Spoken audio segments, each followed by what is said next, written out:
13 tahun yang lalu tuh Mas Gibran ada foto ini Mas. Wisuda kan Mas?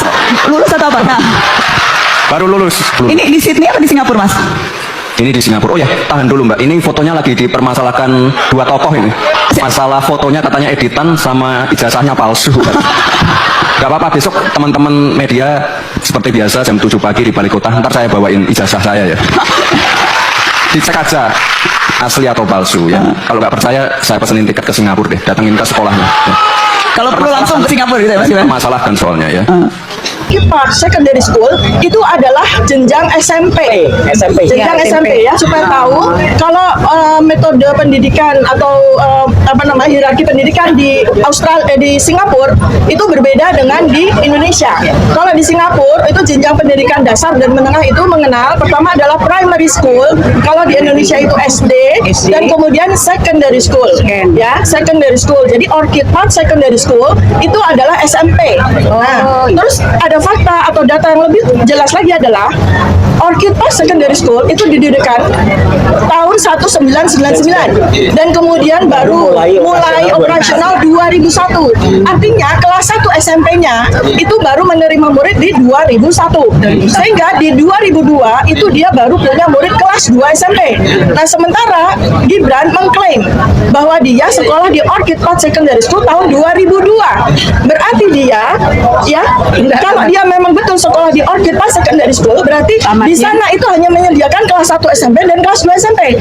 Nah, kemudian ya jadi pertanyaan mengapa dia mesti mengulang SMP-nya lagi?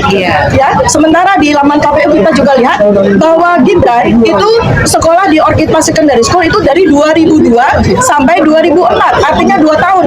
Berarti dia automatically dia mengulang kembali SMP-nya. Karena dia sekali lagi tahun 2001, 2002 sampai 2004 itu Orchid Park Secondary School baru punya kelas 1, kelas 2 SMP. Ini sebenarnya saya tambahin sedikit, Dr. Diva, nanti silakan teruskan lagi. Ada penjelasan sangat bagus dan ilmiah dari yang namanya Dr. Marian Buitensorgi. Melanie Buitensorgi. Ya, itu benar. Bukan mensesatkan seperti si siapa Inalim atau siapa itu yang membuat sesat. Ya, jadi Bu Melanie, terima kasih penjelasannya. Bahkan Bu Melanie menyimpulkan bahwa Gibran itu belum tentu juga lulus SMP. Bisa juga dia lulus SD. Kali ini putra sulungnya yang sudah menjadi calon wakil presiden, Gibran Raka Buming Raka, ijazahnya pun dipermasalahkan ya. Kali ini dia akhirnya pamer ijazah S1 dan S2 Universitas Bedford Inggris ya, ketika dia juga sedang belajar di Singapura ya, yang kemudian Dr. Tifa dalam akun X-nya itu mengatakan bahwa mantap sekali ya, kuliah tidak pernah masuk kelas sama sekali tapi bisa dapat ijazah ya, hanya kemudian memperpendek jarak antara Singapura Inggris hanya dengan biaya administrasi saja. Ya, tapi sebenarnya kemudian Dr. Tifa menyindir, coba tanya anak ini ya, maksudnya ke sambil menautkan link berita yang menyatakan Gibran memamerkan ijazahnya agar kemudian cepat selesai katanya.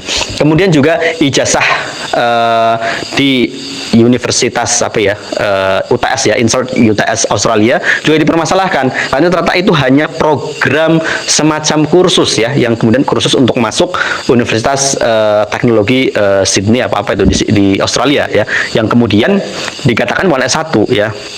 Sebenarnya untuk ya syarat pendidikan capres dan cawapres itu sebenarnya bukan S1 tapi sampai SMA saja ya. Jadi sebenarnya kalaupun Mas Gibran ini ya sebenarnya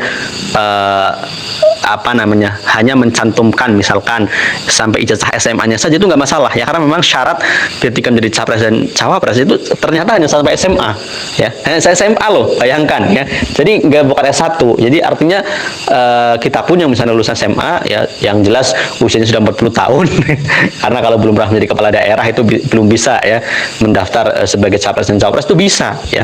Dan ternyata tadi kenapa sih begitu bangganya kemudian memamerkan pendidikan yang sebenarnya itu ya tadi pendidikan itu yang kata Rocky Gerung itu ijazah bukti bahwa seseorang itu pernah sekolah.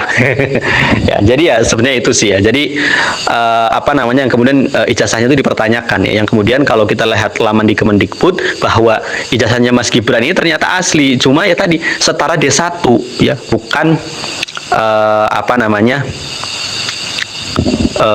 bukan S1 tapi secara D1 ya sebenarnya nggak masalah ya, cuma ya harus jujur saja gitu. Dan tadi masalah ijazah ini ya sebenarnya cukup rumit ya, karena tadi biangnya itu belum selesai, yakni biang dari gugatan ijazah palsu Presiden Jokowi itu belum terbukti inkrah di pengadilan sampai sekarang ya. Jadi sekarang masih sedang digugat dan proses peradilannya ya, pengadilannya masih berjalan proses hukumnya, dan sebenarnya masalahnya akan selesai ya ketika kemudian ijazah asli itu dibawa ke pengadilan ya. Baik, teman-teman, kembali lagi bersama dengan saya di channel ini, Salam NKRI Harga Mati.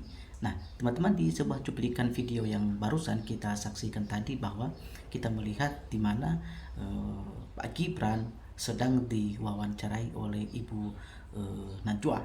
Nah, kita melihat tadi bagaimana cara Pak Wapres kita atau para melihat bagaimana cara Gibran ya menjawab sebuah pertanyaan-pertanyaan yang ditanyakan kepadanya oleh Ibu Najwa tadi ya. Teman-teman, cukup menarik ya tadi yang dibahas di dalam cuplikan video ini ya. Juga kita bisa melihat teman-teman bahwa apa yang menjadi komentar ya para sahabat kita atau sahabat-sahabat kita atau netizen kita yang ada di dalam video ini. Kita melihat bahwa Jokowi dan Gibran sama manusia pembohong dan memalukan bangsa Indonesia. Nah, teman-teman, ada yang mengatakan seperti ini bahwa Jokowi dan Gibran sama aja ya, mereka dua-duanya adalah pembohong dan mereka adalah memalukan bangsa ya. Teman-teman, apakah itu benar apa tidak ya, nanti kita lihat saja bagaimana nanti pembuktiannya. Lalu ya, kayak bapaknya sombong banget ya, tidak punya ijazah bilang punya ijazah ya. Ternyata banyak masyarakat Indonesia yang berpikir bahwa sebenarnya Gibran itu tidak punya ijazah, teman-teman ya. Ijazahnya itu adalah sertifikat ya, kursus yang surat dianggap sebagai surat keterangan ya, hasil dari kursus bahasa Inggris, namun di Pilpres kemarin dibuat sertifikat itu disetarakan dengan ijazah SMA, dan itu yang sedang diperbincangkan ramai di media sosial saat ini, teman-teman, karena masyarakat sudah tahu semua ya apa saja yang dilakukan oleh para timnya Gibran ini di waktu Pilpres di tahun 2024 kemarin ya. Kita juga melihat bahwa Gibran berani ya berbohong macam Jokowi ya, namanya juga buah batang ikut turunannya ya. Nggak punya ijazah kok tunjukkan ijazah, sampai kiamat nggak mungkin ditunjukkan ya, paling membulet kayak bapaknya ya. Jadi walaupun dari pihak Gibran, dari kuasa hukum ya, mereka mengatakan bahwa Gibran memiliki ijazah asli ya, tapi sampai sekarang, teman-teman ya, belum ada tanda-tanda untuk mereka perlihatkan di depan publik ya, baik ijazah Pak Jokowi maupun ijazahnya Pak Gibran ya. Tapi apakah ya bisa mereka tunjukkan suatu waktu nanti kalau memang itu betul ada. Tapi untuk saat ini mereka ya belum bisa memastikan, teman-teman, dan hingga banyak kritik atau ya komentar negatif para netizen yang mengomentari ya kinerja mereka saat ini. Lalu kita melihat, teman-teman, selanjutnya bahwa ya gak punya ijazah kok suruh nunjukin ya sampai kiamat ya. Tadi sudah kita baca ini ya, nama mana tiketnya, saya tengok sekolahmu SMA dalam negeri saja tidak lulus, pindah-pindahan seperti OON. Nah, teman-teman, ada yang mengatakan seperti itu, teman-teman ya. Lalu apa yang kita lihat di video ini ya, ketika ya masyarakat Indonesia mereka melihat bahwa banyak politik busuk yang mereka lakukan ya di dalam kepemimpinan mereka, teman-teman, sehingga hal itu membuat masyarakat Indonesia ya marah dan tidak terima ya, karena merasa sudah dibohongi ya. Karena kita melihat ya di beberapa waktu yang lalu ya, dari media sosial juga kita melihat bahwa ya Gibran ya tidak bisa memenuhi syarat ya, dianggap tidak memenuhi syarat di dalam pencalonan pilpresnya kemarin di tahun 2024 ya, karena dianggap ijazahnya tidak ada, ijazah SMA-nya sampai sekarang pun tidak diperlihatkan kepada masyarakat Indonesia ya. Tentu itu sedang diperdebatkan di kalangan media sosial dan juga di tengah-tengah para kuasa hukum ya, pakar-pakar hukum dan aktivis media juga ya, para analisis ya, sehingga itu timbullah sebuah pertanyaan, dan kok bisa ya Gibran bisa lolos menjadi wakil presiden tetapi tidak punya ijazah. Nah teman-teman, itu sangat membingungkan ya, sangat membingungkan ya, karena kita melihat untuk menjadi calon seorang pemimpin bangsa dan negara adalah orang yang betul-betul riwayat pendidikannya ya asli dan murni, dan itu bisa dipertanggungjawabkan di hadapan masyarakat Indonesia, dan itu pun tidak menjadi alasan untuk dibuat berbelit-belit ya, seolah-olah mempersulit atau membuat rakyat semakin kehilangan kepercayaan kepada mereka ya. Kita melihat di beberapa wakil presiden yang sudah terus berganti ya, ini tidak pernah dipersoalkan masalah ijazah ya, karena mereka terang-terangan untuk membuka ijazah mereka dan tidak ada yang ditutup-tutupi. Tapi baru kali ini ya wakil presiden banyak dibenci dan diperbincangkan di media sosial, dan bahkan dibully ya, hampir seluruh masyarakat Indonesia membuli hal itu karena mereka ya merasa meragukan ijazahnya Wapres itu ya benar-benar tidak ada. Tapi kalau memang ada ya, kenapa tidak mau diperlihatkan? Kan singkat seperti itu saja. Apa alasannya tidak mau memperlihatkan? Apakah takut disaling, takut dicuri orang, atau takut disalahgunakan? Tentu tidak ya, hal itu tidak bakal disalahgunakan ya, karena memang persyaratan utama itu adalah harus